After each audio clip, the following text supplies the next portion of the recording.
Jamal Murray had the most embarrassing moment of his career while on the bench. Game 2 against Minnesota. Nuggets were getting demolished. Karl-Anthony Towns punishing Jamal in the post. So when Cat got physical with his teammates, Murray got so upset at the refs he threw a heating pad on the court during the game.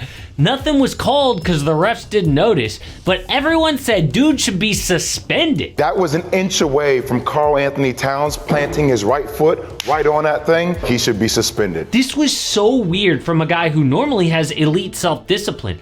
What happened?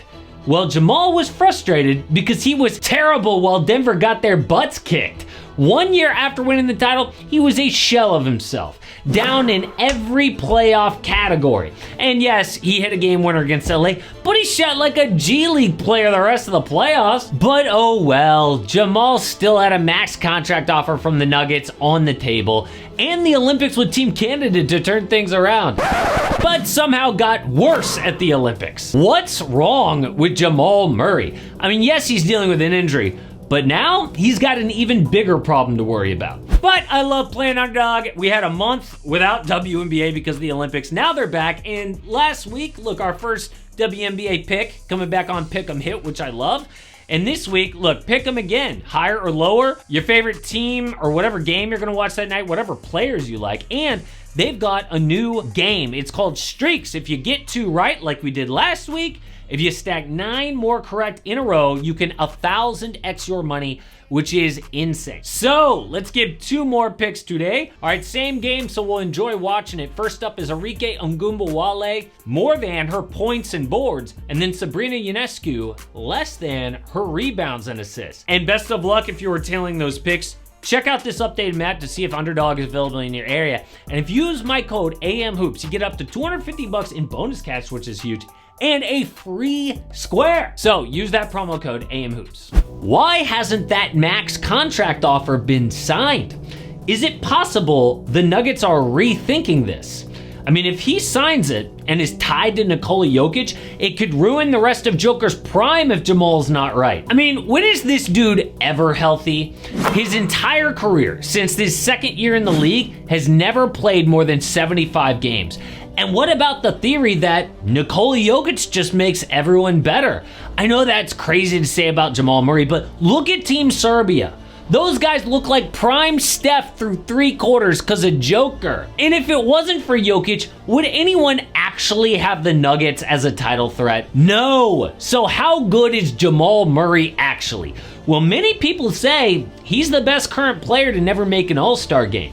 The first season he really broke out was the 2020 bubble. He and Donovan Mitchell traded insane shots in the first round, but Jamal scored 143 points in just 3 games.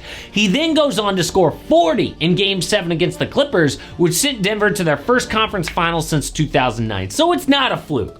But max contracts are not signed for what you did in the past. That would be a mistake. So there are 3 options for Denver moving forward. 1, they could offer him the max. 2, let him reach free agency. Or 3, an option we've rarely seen in NBA history. But it's not the first time that Jamal has struggled and come back. In 2021, he tore his ACL while playing against the Warriors. That night on the team bus, he broke into tears talking to Coach Michael Malone. Jamal was sure they were going to trade him, but Malone said hell no. His first thought was, man, are you guys going to trade me? And that was his, I'm damaged goods. Are you guys going to trade me now? And I hugged him. I said, hell no. Like, you're ours.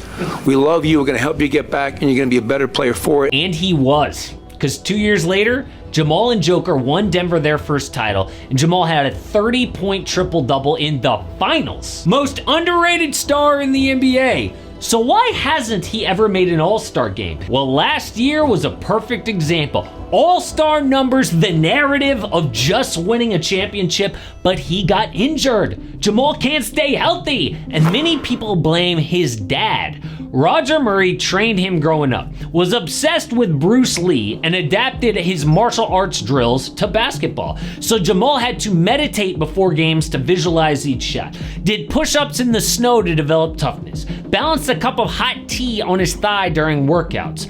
No cell phone, no TV, no video games, and Jamal was rarely allowed to even hang out with his friends.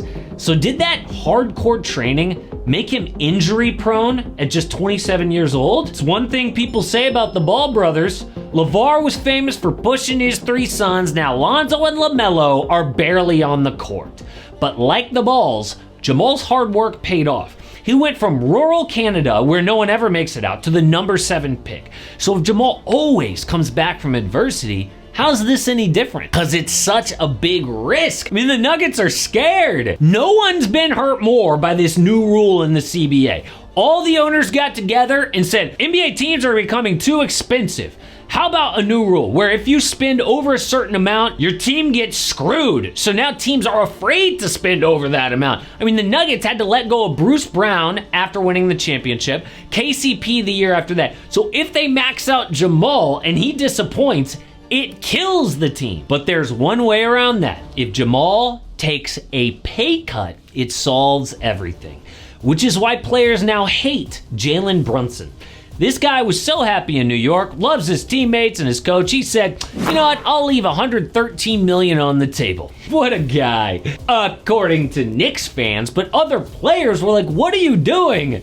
Now, whenever we're up for a deal, our fans are gonna say, well, why don't you just take less? What are you, selfish? Meanwhile, these billionaire owners put in this rule so that they can save their bank accounts, but the players are the ones left getting a smaller bag. How did that happen? I mean, to really see what a mess Denver is right now, they signed Russell Westbrook. And I know a lot of you out there believe in Russ, but they didn't really want to sign him. They had no choice. He's what teams do when they're panicking. We had to let KCP go. What do you want us to do? So with Jamal's situation, they're scared too. On June 27th, Shams reported Denver and Jamal were working toward a 4-year, $209 million max contract. Sides expect agreement, but it never happened. What I think is the Nuggets said, oh, we'll sign it after the Olympics when you come back.